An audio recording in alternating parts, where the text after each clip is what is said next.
Durante sessão do plenário da Câmara, o deputado Giovanni Cherini expôs as denúncias sobre a agência americana USAID, que está sendo desmantelada no governo Trump, após uma análise conduzida pelo Departamento de Eficiência Governamental sob o comando do empresário Elon Musk. O deputado disse: "Tudo que começa errado tem tudo para piorar. O regime petista, que se instalou como um castelo de areia em Brasília, numa eleição duvidosa, na qual agora USA Today está mostrando que o TSE fez um convênio para calar a direita no Brasil."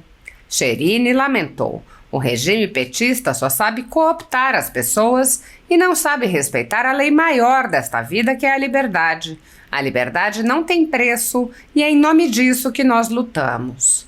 Pouco depois da tribuna, Cherini defendeu a anistia aos presos e perseguidos políticos do ministro Alexandre de Moraes do Supremo Tribunal Federal. O deputado lembrou que muitos políticos da esquerda foram anistiados por crimes reais e terríveis, alguns até mesmo hediondos. O deputado expôs como as pessoas que falam contra a anistia são as mesmas que defendem criminosos e prosseguiu: "E estão juntos com a USAID, que agora desmascara o maior escândalo que este país já viveu e que começou lá nos Estados Unidos. Parece que só com o TSE gastaram 250 milhões de reais. 50 bilhões de reais é o orçamento da USAID, que era para calar a direita no mundo, calar o Bolsonaro no Brasil." O deputado questionou: como se faz um acordo com a USAID dos Estados Unidos para fazer eleições no Brasil? Isso realmente não tem justificativa. E graças a Deus nós temos um Elon Musk, que com 2 tesouradas cortou 150 bilhões de dólares dessa agência. Vocês vão ouvir muito falar de USAID. Calaram a eleição e tiraram a eleição de Jair Messias Bolsonaro. Se não fosse esse organismo internacional dos Estados Unidos, o presidente Bolsonaro era o presidente do Brasil. Apoiadores do ex-presidente Jair Bolsonaro e pessoas que apenas têm um discurso diferente do imposto pelo cartel midiático vêm sendo perseguidos há muito tempo, em especial pelo Judiciário. Além dos inquéritos conduzidos pelo ministro Alexandre de Moraes no Supremo Tribunal Federal, também o ex-corregedor do Tribunal Superior Eleitoral, Luiz Felipe Salomão, criou seu próprio inquérito administrativo e ordenou o confisco da renda de sites e canais conservadores, como a Folha Política. Toda a receita de mais de 20 meses do nosso trabalho está bloqueada por ordem do TSE, com aplauso dos ministros Luiz Roberto Barroso, Alexandre de Moraes e Edson Fachin. Anteriormente, a Folha Política teve sua sede invadida e todos os equipamentos apreendidos a mando do ministro Alexandre de Moraes em inquérito que foi arquivado por falta de indícios de crime. Se você apoia o trabalho da Folha Política e pode ajudar, use o QR Code para doar qualquer quantia para a empresa Raposo Fernandes ou use o código ajude@folhapolitica.org. Caso prefira, há a opção de transferência bancária para a conta da empresa Raposo Fernandes, disponível na descrição deste vídeo e no comentário fixado no topo. Há mais de 10 anos, a Folha Política faz a cobertura da política brasileira, mostrando atos, pronunciamentos e eventos dos 3 poderes, quebrando a espiral do silêncio imposta pelo cartel de mídia que quer o monopólio da informação. Pix ajude@folhapolitica.org. Assista. Deputado, 1 minuto. Tudo que começa errado tem tudo para piorar. O regime petista, que se instalou como um castelo de areia em Brasília, numa eleição duvidosa que agora o USD está mostrando que o TSE fez um convênio para calar a direita no Brasil, até porque não tem um deputado da esquerda que foi censurado. E o regime petista teve a capacidade agora de chamar os prefeitos de todo o Brasil para oferecer o quê? Se nem o orçamento foi aprovado. O orçamento deve ser aprovado em março.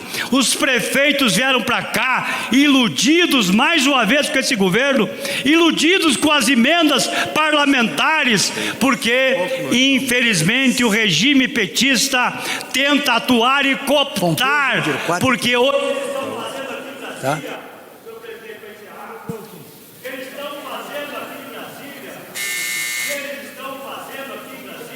é um grande comício, porque o regime petista só sabe cooptar as pessoas, porque não sabe respeitar a lei maior dessa vida, que é a liberdade. A liberdade não tem preço. É em nome disso que nós lutamos. É pelo Bolsonaro que nós lutamos, é pela direita que nós lutamos, e é pela direita que nós vamos vencer em 2026. Obrigado.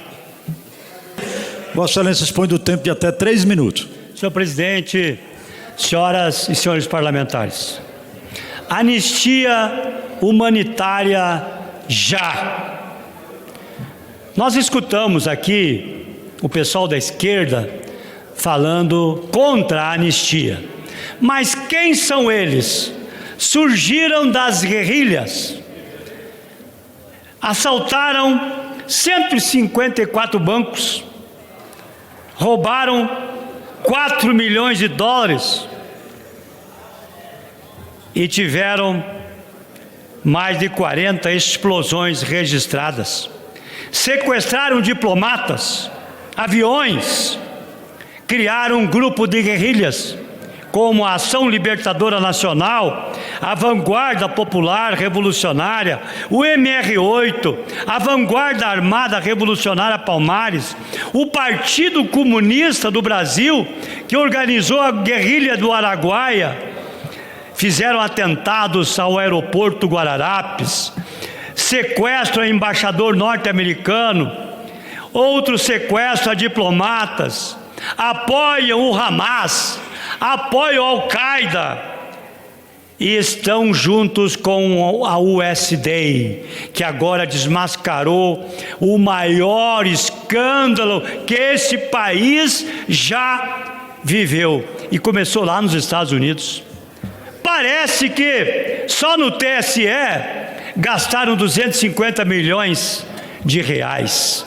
50 bilhões é o orçamento da USD, que era para calar a direita no mundo, era para calar o Bolsonaro no Brasil. O Bolsonaro não podia fazer nada, que logo o regime petista agia para calar o presidente. Aliás, está aí agora sendo desmascarado a cada dia mais. Esse escândalo, no mínimo, vai levar muita gente para a cadeia, porque como que se faz um acordo com a USD dos Estados Unidos para fazer eleições no Brasil? Isso realmente não tem justificativa, e graças a Deus nós temos um Elon Musk que passou a tesoura em 2 tesouradas, cortou 150 bilhões de dólares. Vocês vão ouvir muito falar. USD calou a eleição e tirou a eleição de Jair Messias Bolsonaro. Se não fosse esse organismo internacional dos Estados Unidos, Para concluir, deputado. o presidente Bolsonaro era o presidente do Brasil. Eu não vou aqui relatar todas as censuras e as perseguições que o presidente Bolsonaro recebeu durante os seus 4 anos. E agora, a esse desgoverno, há alguma ação? Existe alguma ação contra algum deputado de esquerda aqui nessa casa? Só contra a direita. Mas está aí o USD, que é a responsável. Obrigado, nobre deputado Giovanni Cherini. Peraí. Vou começar novamente, acho que o microfone estava desligado. Pode começar.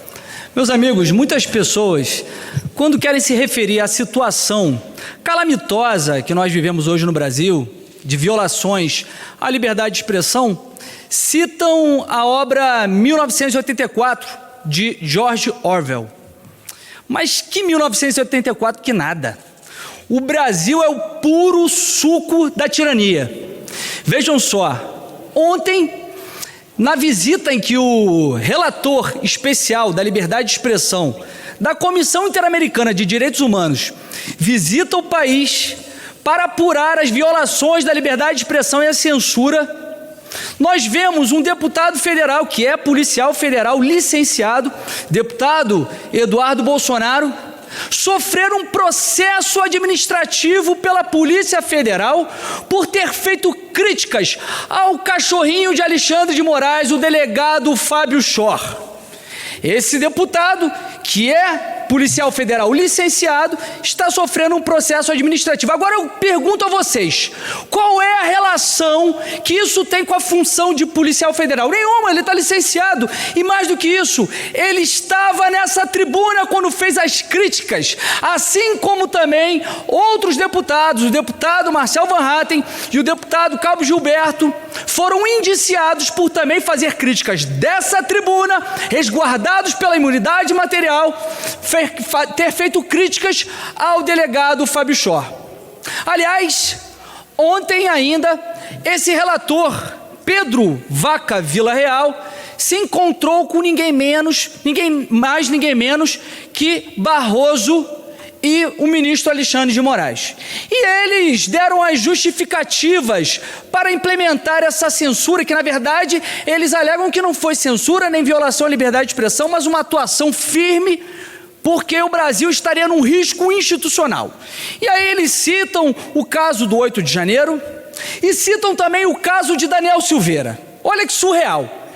Para justificar a censura, a violação à liberdade de expressão, eles citam um caso mais emblemático de violação à liberdade de expressão e violação à imunidade material e de ataque ao parlamento, que foi contra o deputado Daniel Silveira, que inclusive se encontra preso até hoje por conta desse fato.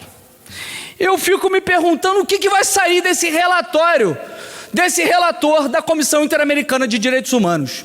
Se esse relator for sério, ele vai denunciar os ministros, tanto Barroso, Alexandre de Moraes e outros, por abuso de autoridade na Comissão Interamericana de Direitos Humanos. Enquanto isso, seguimos com essa versão tupiniquim de 1984. Muito obrigado.